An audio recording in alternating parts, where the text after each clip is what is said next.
Hey, we're live. We are live here at Leo's Lounge in Vermillion, South Dakota, and we'll get this camera figured out. We'll get it working. And Rosie, when we talk loud because we got some music playing in the back. All right. All that stuff.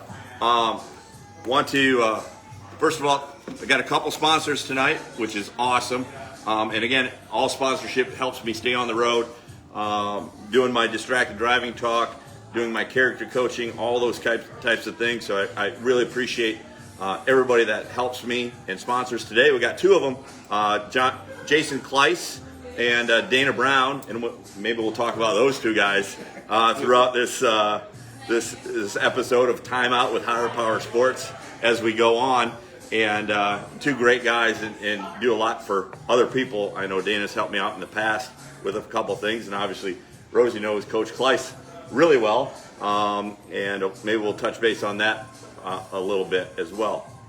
So we're late. We're an hour late, and it's all my fault, believe it or not. I was in Yankton just now, and I gave my distracted driving talk to the Mount Marty women's basketball team, and guess what? We had some technical issues over there as well. I couldn't get the smart board to work, so we bounced around from room to room, but we got it going, and it was always a pleasure to give that talk. Like I've said in the past, it's emotional and so I'm still kind of wound up from that, but excited. Let's get right into it with my guest, because I'm guessing, we try to hold these things to about 20 minutes or so. I haven't talked to Rosie in a while, but we might go over that 20-minute mark here, which was completely all right. So my guest today is former University of South Dakota basketball player, former Sioux City Heelan legend, and just a really a legend in life, I think, if you ask anybody. But Randy Rosenquist is my guest today, and excited to have you with us, Rosie. And what brings you to Vermillion? Is it just me? Is it, that's pretty cool that you came just to see me. Well, first of all, thanks for the great introduction. You read my mind. Actually, just in Vermillion tonight for this show. No sporting events going on, so come up and see Steve and see you and do a little podcast or Facebook Live or whatever you call this deal. Absolutely. It's good to see you. Awesome to see you. Is this your daughter that just showed up, by the way? My daughter just showed up. She's a freshman here at USD, so we're excited that she was able to join us here today. Rosie, let's start, maybe for people that don't know Randy Rosenquist, before we get into some of the, the USD years, talk about, where you grew up. From Sioux City, Iowa. Went to Sioux City Heelan. I actually grew up first few years of my life in Remsen, Iowa. Small town, northwest Iowa. Family moved to Sioux City when I was 6. Oh, no. It's all right. Keep talking. I was in Sioux City my whole life after that. Awesome. I said Sioux City Heelan, and then come to Vermillion to USD. And so when you were at Sioux City Heelan, let's go back to early 90s, going to high school in Sioux City Heelan. Sports, obviously you played basketball there. Did you play any other sports? Yeah, I played football, quarterback the football team, and played basketball, played baseball until my sophomore year. But, back then, Heelan was football school. The only thing we cared about was beating Sioux City East. Basketball was kind of second nature there, so. And then, you are looking at colleges. And what colleges were you looking at? Obviously, you decided on USD, but what other colleges were interested in you, or you were interested in them? Well, I wasn't recruited at all coming out of high school. For football or basketball? Actually, I had a couple offers of small schools to play quarterback, but basketball didn't have any offers. Had a coach there that didn't necessarily like me too much. I think he got more pleasure in me not getting recruited than actually recruiting me. But anyway,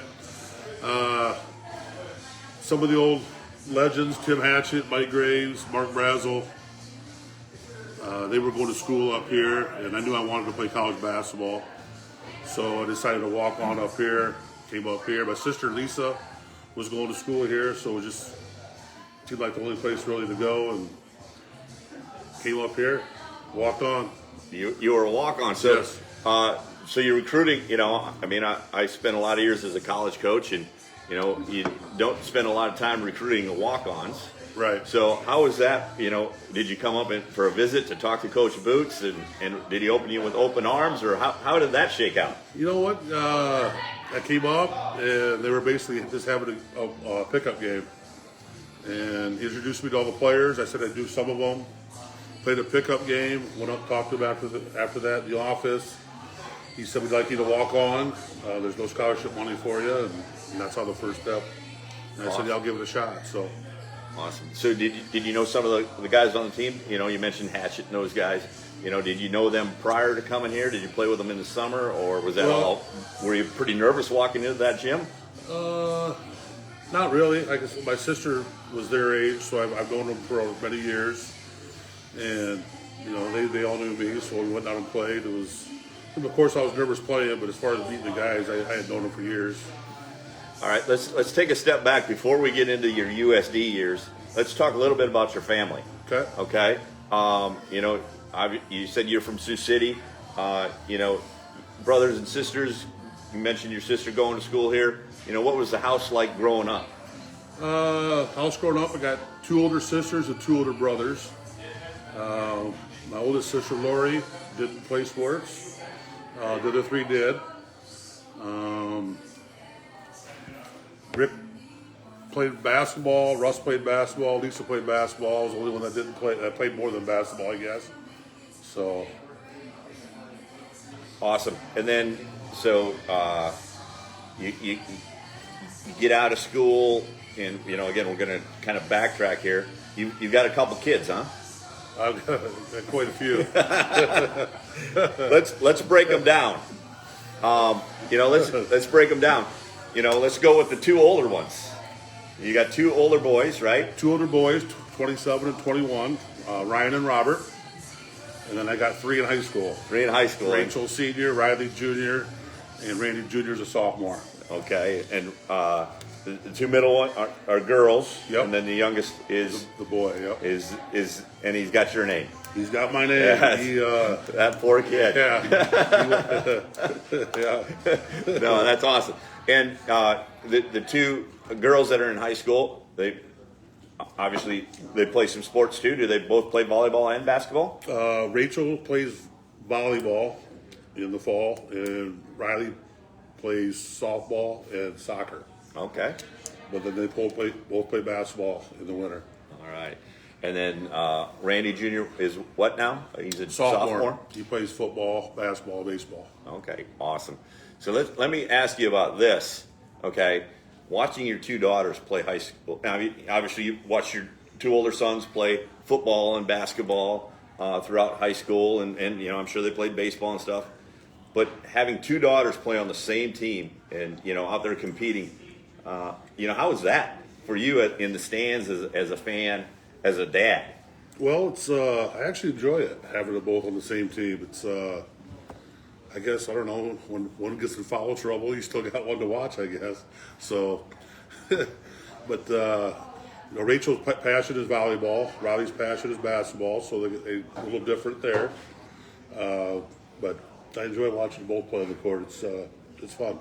And then Randy Jr. Do you call him Randy Jr.? What do we call him? We call him Cornbread. Cornbread? His nickname is Cornbread. Okay, because do all your kids have nicknames? Yes. Okay, let's go through. Ryan is? Chucky. And Bubba. And I call Rachel McBuckets. Buckets. Call Riley Magic. And Randy Cornbread. There we go.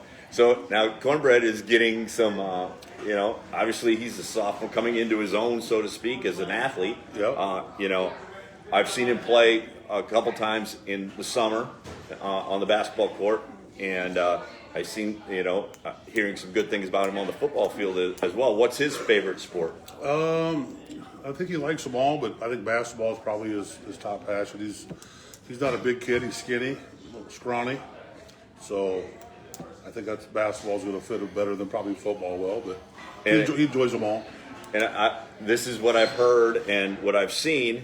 is he's got potential, and he's got potential to be better than you. I think. Do you think so? I hope so.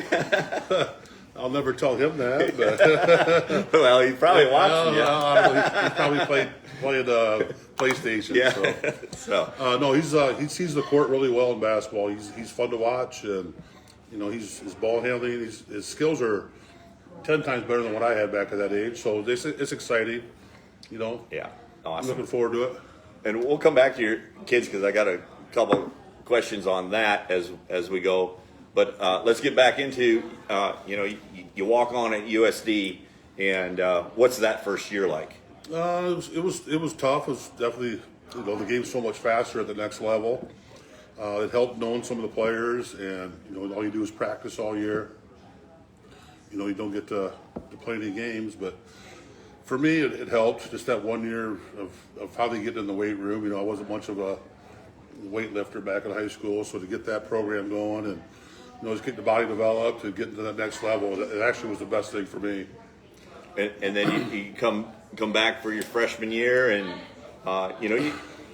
what were the teams like that you were on? Were as your freshman? Remind everybody, your freshman year, were they any good? Well, first of all, after my redshirt year didn't. I mean, it was great for me, but when I went in for my evaluation after the season, Coach Boots told me I'd never play at USD. So he told me to transfer. So I went down took a visit to Briar Cliff and Sioux City. I went up to Dakota State, Madison, Dakota Wesleyan, and Mitchell, and played with the players and thought I did pretty good. So I was going to transfer to one of them schools, but then I decided I was going to give USD one more shot. So I went back, told Coach Boots I'd like to try one more year. And he said, well, I don't think you'll ever play here, but if you want to come back, come back. And once again, no scholarship money. So I worked out pretty hard that summer. Went back. We had open gyms at Morningside College. And when I got back that year, I ended up starting the first game. Our first game was in San Francisco. And on the airplane back, they sat next to me and said, hey, we're going to give you a full ride. So that worked out. And our freshman year, I think we finished 5th in the conference, beat Morningside, which was always good, in the first round of the tournament. And then actually went to the finals, got beat by, Mayor probably knows the answers. I think South Dakota State got us that year. Then we beat Morningside, then North Dakota, because we were the 5 seed, they were the 1 seed. But my sophomore year, we finished 2nd in the conference, and then got beat in the conference tournament first round, so we didn't go any further than that. And then the following 2 years, we went to the Elite Eight. When you were there, you were the missing piece. Yeah, absolutely. I should have been there your freshman and sophomore year. Just think how good you would have been. Yeah. So Rosie's mentioning that I had the opportunity to be on the coaching staff with Coach Boots his junior and senior year, and went to the Elite Eight, which is the final, like the Final Four of Division II back then. The one thing I remember about your junior year is we lost the first game down at, I think we lost to Briar Cliff.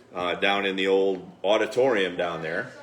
And then we won, I think it was 20 or 21 in a row. 20 in a row, and then lose to Morningside. the two teams I don't want to lose to. But, that's exactly right. And then I think we got beat in the tournament. First round, that was it. Was that the year it was at the Fargo Dome? Or where was, I can't remember. I think it was at the Fargo Dome. First year they were open. And then we get into the regional. Yep.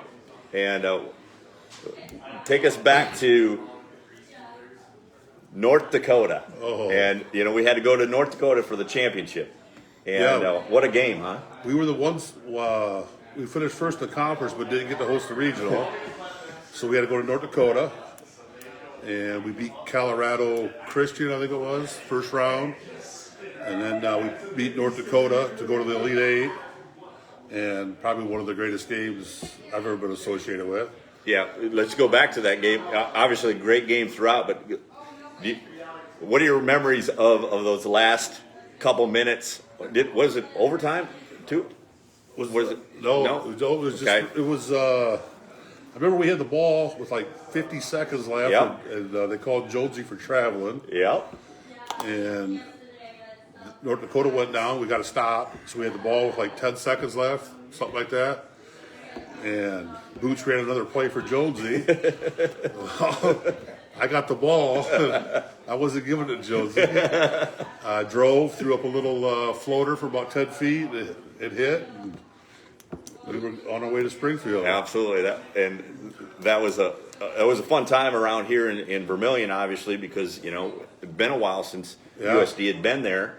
Talk about maybe the support that Vermilion gave during that time, but throughout your whole career, and what those USD supporters meant to you.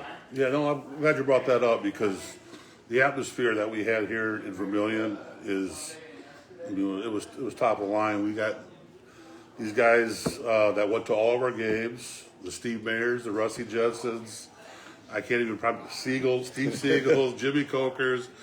I mean, they not only went to the home games, but they went to every road game. I mean, the St. Cloud, Mankato, they went to Greeley, Northern Colorado. They drove to Springfield, Massachusetts. But the support in the small town, that's one of the things I loved about USD. Vermilion is just, the support is phenomenal. And they're good people. They were great fans. I mean, great friends, still are. So that was huge.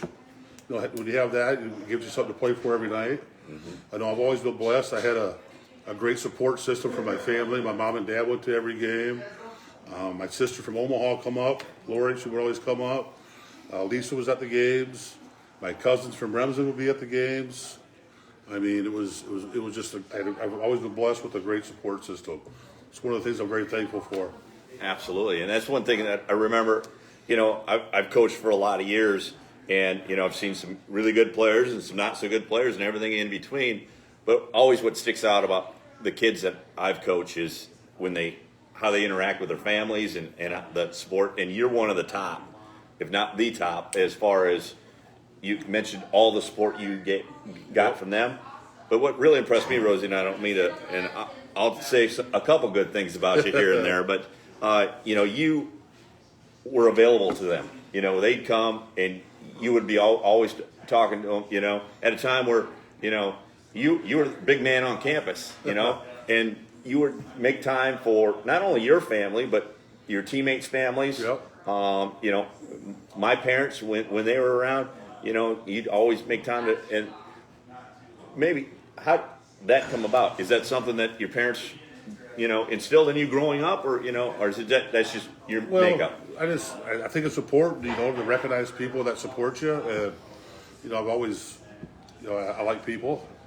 And it was important, to try to give as much time as you can to the people that are there to support you, whether it be my family or the families from other players. It's just, I guess, just something that was instilled in me at a young age, I guess. Awesome. And I'm not saying that just because you're sitting here, but that's honestly one of the most impressive things I've seen it throughout your career. So let's jump ahead to your senior year. You coming back. Obviously, we got a lot of guys back. Yep. And, expectations are high. And, how did that flow your senior year? Well, first of all, I want to go back just a minute here, because, like I said, we were pretty good as a sophomore. Yeah. But the reason why we were so good as a junior is a few people that should be recognized. When we got Chris Jones and Shane Murphy coming from Drake, and then we had Mark Andres, who came from Wisconsin, Green Bay. Yeah. I think that was the Bennett days when we instilled defense. Yeah. So, when I said, "Hey, you play defense and I'll shoot," yeah, that was he didn't realize when he was being recruited, you have to play defense on his guy and your guy. Exactly. Well, that was part of the deal. I'll shoot twice as much. You play defense twice as much. But no, that's what really put it over the top. I mean, back in the NCC, our bangers, Mike Cloth, Rao, Fifield, them guys, Joe Moeller. It was kind of a big man conference. A lot of bangers, down low, and then we bring in these two guys that could listed at the 4 and 5, but could have played any of the 1 through 5. Yeah, I mean they could shoot, they could drive, and then you got Andres playing defense. That's what really put us over the top. We got, like I said, Mike Cloth, who did all the little things. The set the picks, the rebounds. more of a glue guy, a great guy, fun to be around, kept the locker room loose. And you got guys like Taranas, who was probably the best athlete on the team, really. Yeah. And could, John Brennigan, when he was gone our senior year, but then Hemingway steps in. We've just been blessed with a lot of good players, and then our coaching staff. I mean, you look, we Coach Good, who's at Wingate, Coach Nurse, who I did okay at Toronto. You, who was a calming influence on the bench, always one of them guys that, Boots was a yeller at me. Yeah. You were always the guy that I could sit down next to. You put your arm around me, and even if you're lying to me, tell me, hey, you're doing okay, you're doing good, let's go. Built that confidence. Nurse always was a thinker outside the box, more of the confidence thing. Lancey was a great X's and O's. I mean, Coach Lancey would sit down in the locker room before a game and say, your guys are going to do this, this, and this. And I'd be in the game and I'd be like, wow, my guy's doing this, this, and this. So for a guy that couldn't play defense, it helped a ton. But I was just blessed with great players, great coaches, great support system, great community. So anyway, that brings us to our senior year, the finale. We make it to the Elite Eight again. I think you had Coach Miller on the show, and I hit. Yeah. Or we beat them in the final. in the finals. The regional. We were down. That was a great game too. But then Jonesy got hurt a couple games in warm-ups against South Dakota State. Yeah. That was quite a atmosphere. But that hurt. I think we had a chance to win it all that year if Jonesy doesn't get hurt. I really do. But Jonesy goes down 3 games before the tournament, and we went out there and first round got crushed by Southern Indiana, who ended up winning it all. So, but still, they were all there. The crowd was still there. Community, parents, everybody's still out there. So it was a great ride. Great ride. And a couple things that stick out on that last year that you played here. Obviously the trip out there and just the support again. We're coming from South Dakota, and we had more fans than anybody, almost more fans than the other 7 teams combined. And, so that was always neat. And I just want to touch based on that coaching staff. You mentioned Coach Good at Wingate University. And, if for those of you that don't know, Coach Nurse was on that staff, and Coach Nick Nurse is the Toronto Raptors head coach, won a kind of a big trophy, and Coach of the Year and all that, and Coach Lansing, obviously, he's been on this show and a great friend and doing great things at Indiana State, so and obviously Coach Boots, the mastermind of it all, he had a great coaching career at Augsburg and then here at USD and hopefully he's enjoying his retirement and is not pulling his hair out because of guys like you or anything like that. But I've been on a lot of coaching staffs, and that was one of the best 2 years because I really learned a lot from those guys, and to see them go on and do great things is pretty special. So, Rosie, what's Rosie up to now? Where are you living at? I live in Dakota Dunes, South Dakota. Been there I was there for a few years, and then I moved to Sioux City. Now I'm back out there for the last 4 years. And all the kids go to Dakota Valley there. And you mentioned earlier, I don't want to put you on the spot. I know, you've had some hard times with your family.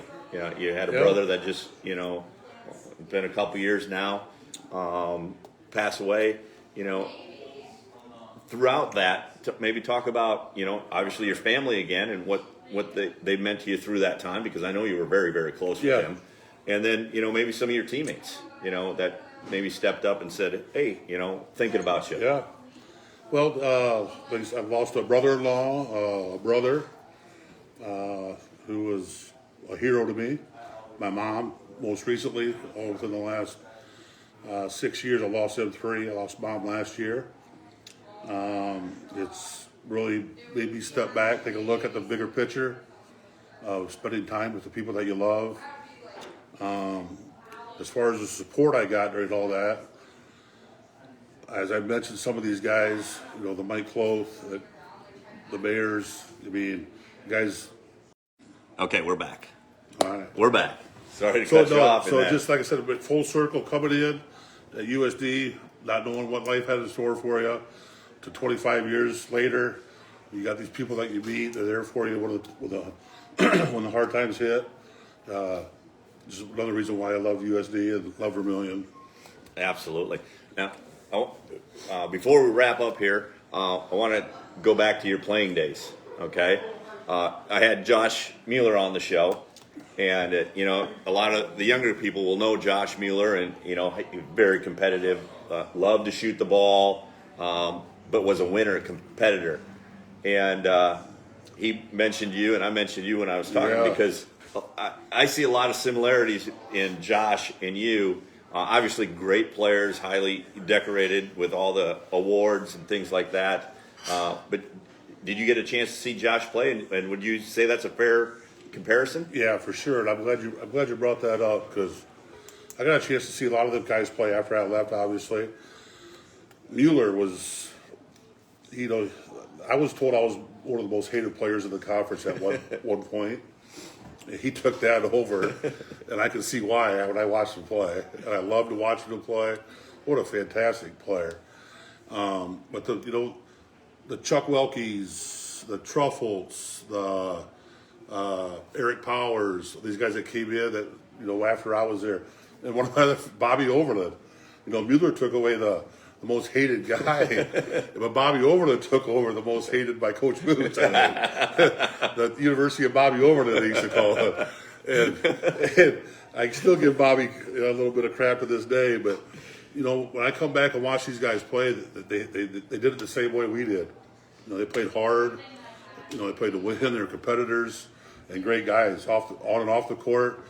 Come back for a couple alumni games. We had a little fun after the game. They remind me of the crew I was with. And I'm glad you brought that up. But Josh Mueller, man, that guy was nuts. Wasn't he? Absolutely. But Bear, was he nuts? He was nuts. So much comparison in the way you guys played. And here's one of the biggest comparisons I've seen in you guys. Is, in a day and age where, guys play hard, but then they're chirping at the refs. And you and Josh did it differently. You guys had fun with the refs. You weren't in their ear to belittle them, but you had a connection with them. Absolutely.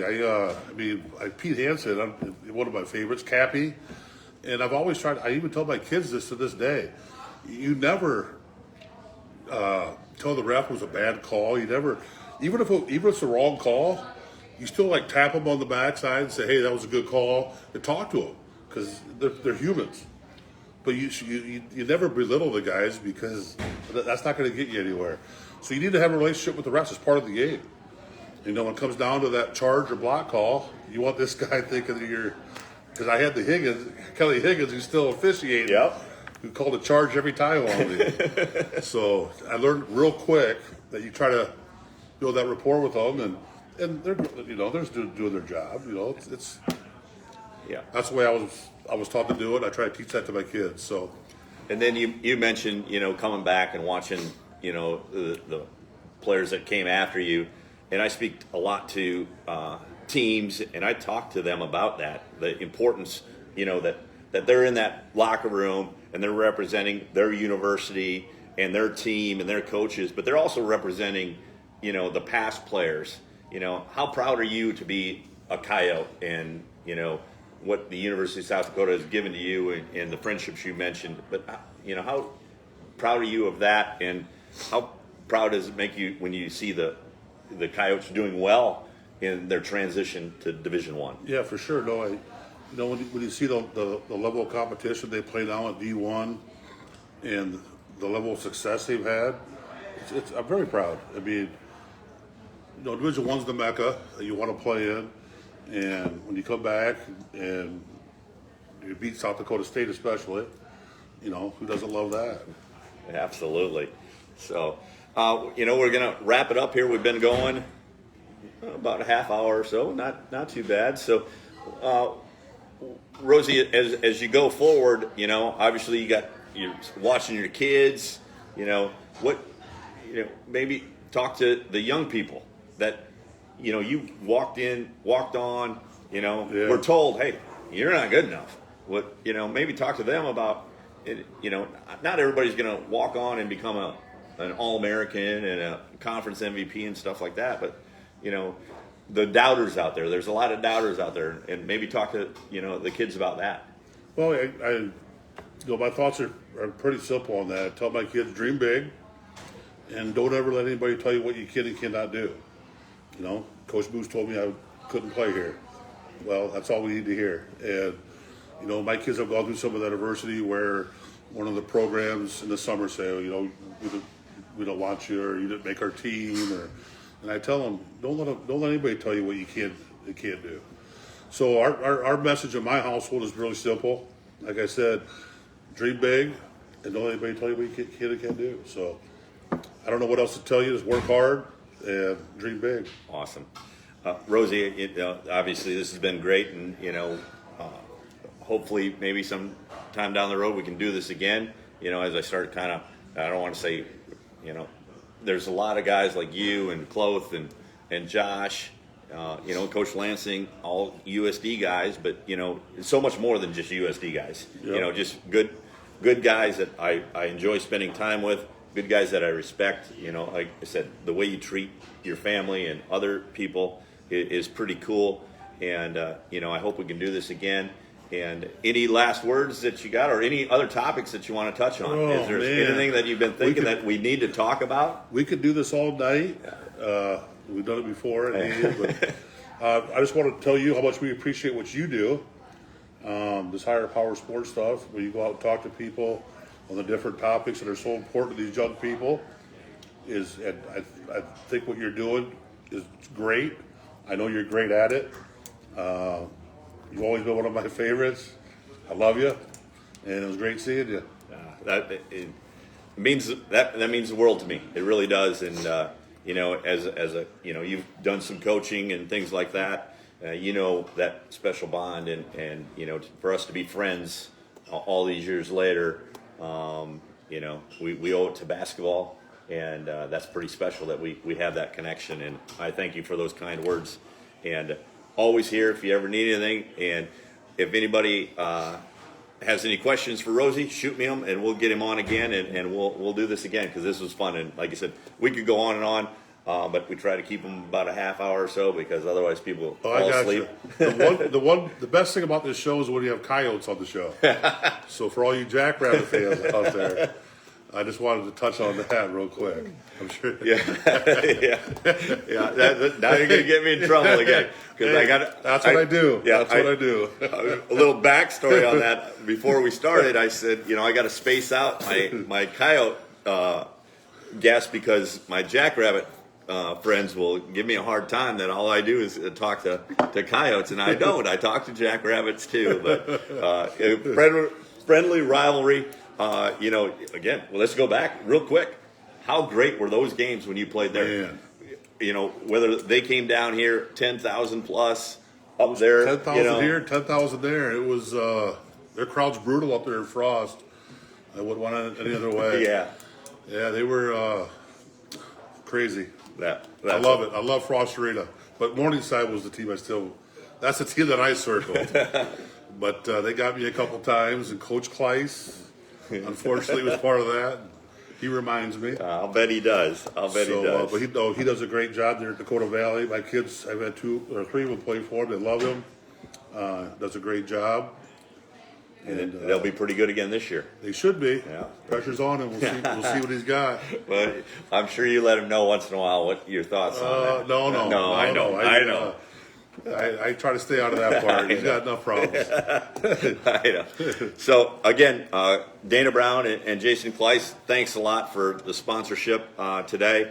I hope you enjoyed the show, and go Coyotes today, and we'll get some Jackrabbits on here tomorrow. But for today, we're gonna go Coyotes. Thanks for Leo's Lounge here in Vermillion, Rusty Jensen, for allowing us to do this here and setting us up with everything. We really appreciate that. A great little gathering spot here. I didn't even know they had bars in Vermillion. Nah, I was always at the library. It is time to leave, because Rosie's telling stories. All right. Thanks for everything. Talk to you.